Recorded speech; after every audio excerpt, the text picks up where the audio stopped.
Alright, hey guys, and welcome to my review of Moon Knight. Now, this is the best thing to come out of the MCU so far this year. I think that's after me watching Doctor Strange, this is hands down the best thing to come out so far. And probably the best TV series, is it? Let me think. This year, I think probably. I don't think I've seen a better TV series this year. So yeah, this is definitely it. Moon Knight. Moon Knight is really good. Really nice, very well built character development, story. This is what I'm talking about. Like this is the way one should build a character. Give him something simple to start with, a complicated life, a horrible, choice of, mistakes and whatever. Build it up slowly. I know they take a lot of references from the comics, but that's good. That's all the better, because the comics actually knows what they're doing. They actually have a decent story. In this one, they do have some twists and turns. They don't really follow it exactly. They do introduce some characters, or rather some personalities, a little later. But Oscar Isaac was an excellent choice to take on this role. Ethan Hawke as a villain is actually a little bit overdone. I feel Ethan Hawke is just too good of an actor to be just a very monotonous villain. Because I really feel that they could have expressed him a little more, but he just felt very the same throughout. He's just a consistent villain. They never really went too much into detail about his backstory and the things that he struggled with and how he suffered or anything like that. They kept him very simple throughout. I really wish they could have used Ethan Hawke a little bit better, but nonetheless, they used Oscar Isaac really, really well. And Oscar Isaac, being the amazing actor he is, pulled it off like a champ. Um, May Calamau. I've never heard Calamawi. Is that his name? Is that a name? I've never really heard about her, but she was pretty good as Layla. I think she has potential to be a really important actor in this story moving forward. And yeah, I think just with these three, they really carried this series. There's no one really else. There's no other like friend or friends of friends who are in this story. It's just these three people mostly. And for that reason, it felt kind of small, like kind of narrowed down. Like it was mostly just Oscar Isaac acting with himself. That's mainly it. And everyone that Ethan Hawke has surrounding him are just fluff. Like all of these henchmen are not really that useful because it's mostly just him using his powers. And then we went to the Khonshu and versus the other god. I forgot her name, but it's a god versus god fight. It goes down to that in the end. So yeah, Khonshu is a character, but Khonshu is pretty consistent. Khonshu has no real backstory or development. What's mostly it is Oscar Isaac versus Oscar Isaac, and he does it so well that I could say this is pretty much a solo performance film, and he really carries it. And yeah, it's a decent TV series, and I can't wait to see more of it. And I think that is a good way to end season two by introducing the third personality. So that's pretty well done. And May Kalamawi, I hope I'm saying that right, as Layla. Like I get the exposition where they had to rub it in our face, where one girl asks her, "Are you an Egyptian superhero?" And she's like, "Yeah," as she just saves her life from like this bus or something that's moving towards her.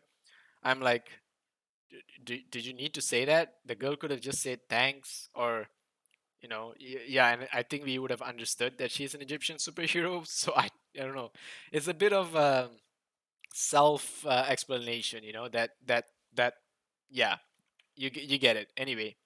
Um, that was a little bit some moments like that, but nothing in our face. She's very enjoyable. She's a great character.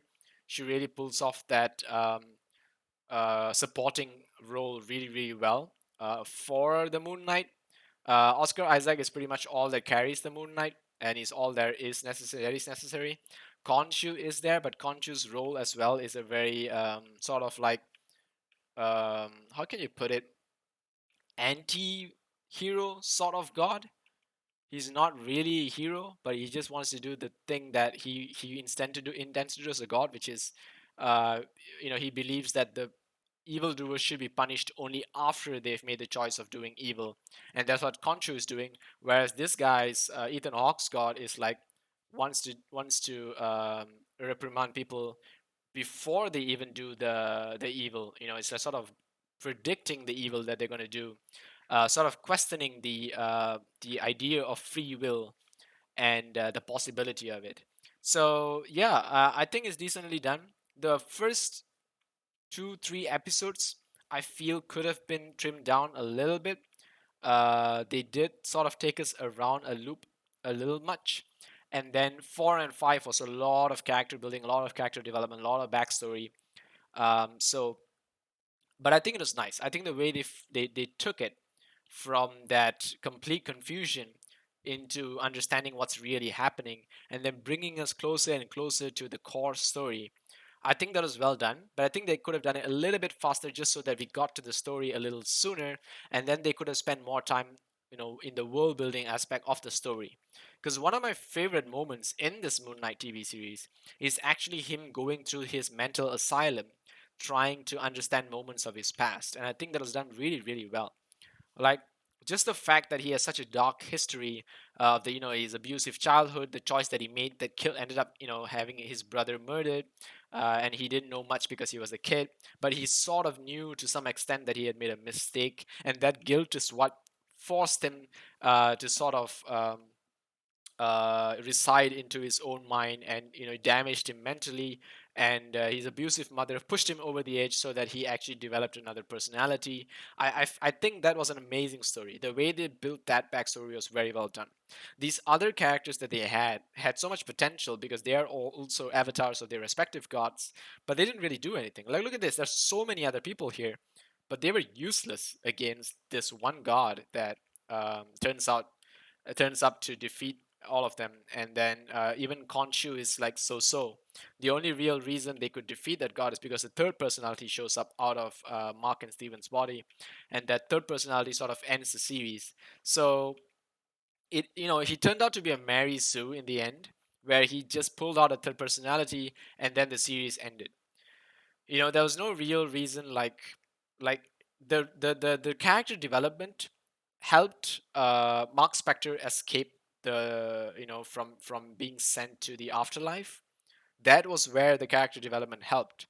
But when it came to defeating the final villain, he defeated it because a third personality showed up and just ended it like that for them. There was no real, you know, uh, whatever you have learned or whatever you have gone through is the reason you can do this. No, no, no, none of that.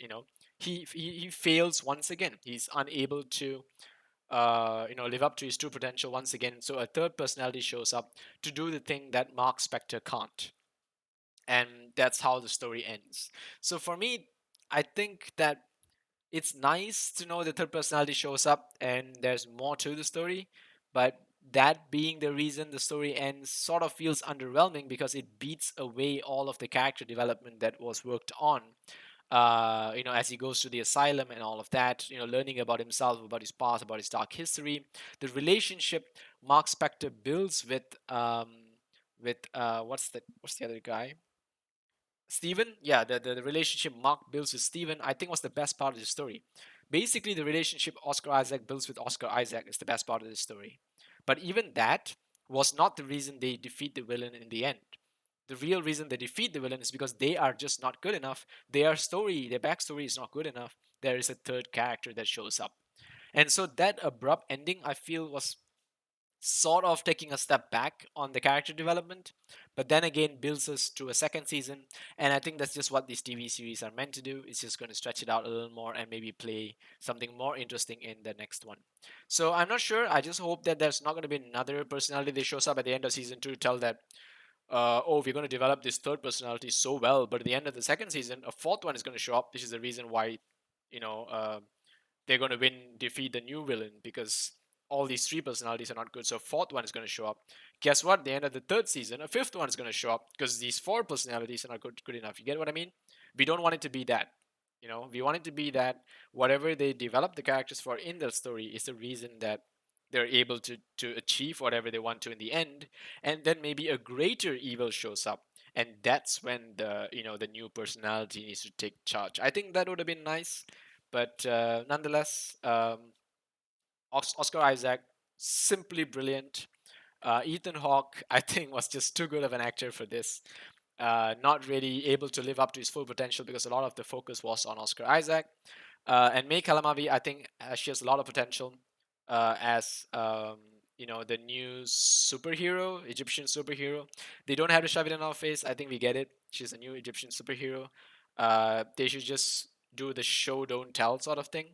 And the exposition is not really necessary. We kind of get it, and I think they just could have gone with that. So anyway, let me pull up my review for this. I think this is pretty decent actually. I think it's pretty good. Let me just put it up. There we go. A 5 out of 10.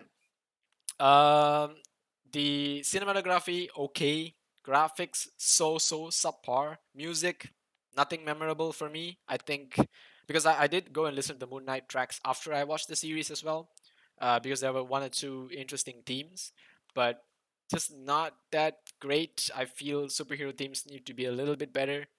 Um, but most of the points are for Oscar Isaac and his amazing performance, the storytelling of the backstory of Oscar Isaac, and that amazing, the reason the split personality is caused is because of these traumatic experiences, the seriousness of the story and the tone of the story, and their willingness to push the story. But it being a TV-14, I think it sort of limits it once again. I really feel they can still do a little more, but they're limiting themselves. Considering how dark the story is, and them trying to sit on the borderline, moments of horror. Like in the starting, it really starts off as like they want to show you like, oh, something creepy is happening. There's some horror going on. But towards the ending, it's like you know everything. There's nothing really scary about it or whatever. And then another personality shows up towards the end. I feel that these decisions are just not that smooth. They could have really shown Steven as the coward that he is always throughout, but maybe being better at other things, like because they do show towards the end.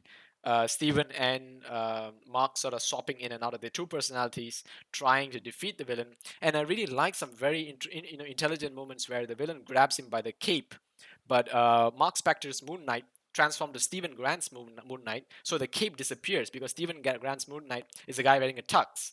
So the cape disappears and the villain doesn't get a hold of them, so they continue to fight in that form, and then they transform back into Mark Spector with the cape and then continues to fight. I think that was so brilliantly done. And that's the intelligence that I'm looking for in films like these or TV series like these. And we don't get that a lot. We don't get that most of the time. Moon Knight's just using a crescent blade and just punching people with it. He doesn't use his batarangs as much, or rather his grappling hooks as much, and his other abilities. He can literally fly across the sky, but we don't really see that for the most part. We don't see anything else interesting or new that he uses. But Khonshu turning day to night is just one of the coolest scenes in the entire series. There's no question about it. And Stephen Grant experiencing, like, because Stephen Grant is working with Khonshu when they turn day to night, I felt that was super fun and super cool. Just the emotions behind it, and also this scene where he chooses Mark Spector as his avatar. So some people actually were like I don't know why some people thought that Steven would be the original.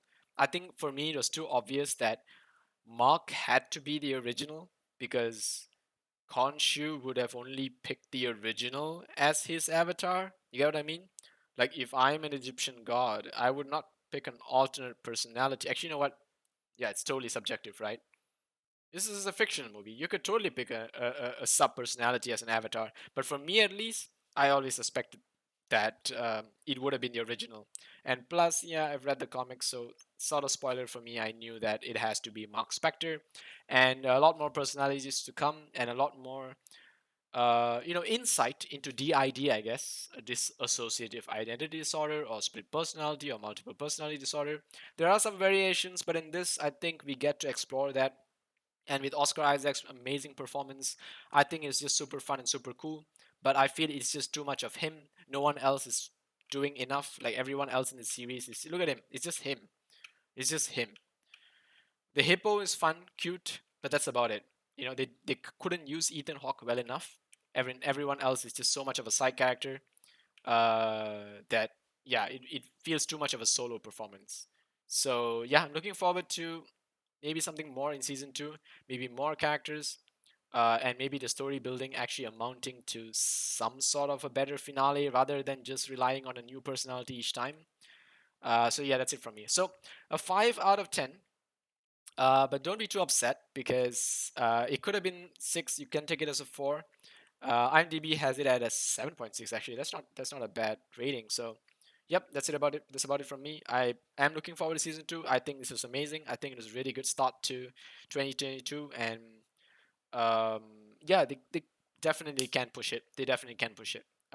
It's just 6 episodes, a little short for me.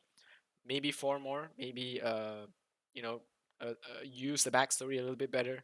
Have a little bit more, interesting ideas, especially with the fight scenes, like I said. And yeah, the music was just whatever. They could have done more with that. And all these horror elements just dying off towards the end felt like it wasn't the same movie. I mean, the same series from start to end. It just didn't stay true to itself in any way, shape, or form. So yeah, the Egyptian lore as well is a little bit interesting, but nothing that makes you want to Google Egyptian lore, really, I think. So yeah, that's it from me. Take care. See you guys.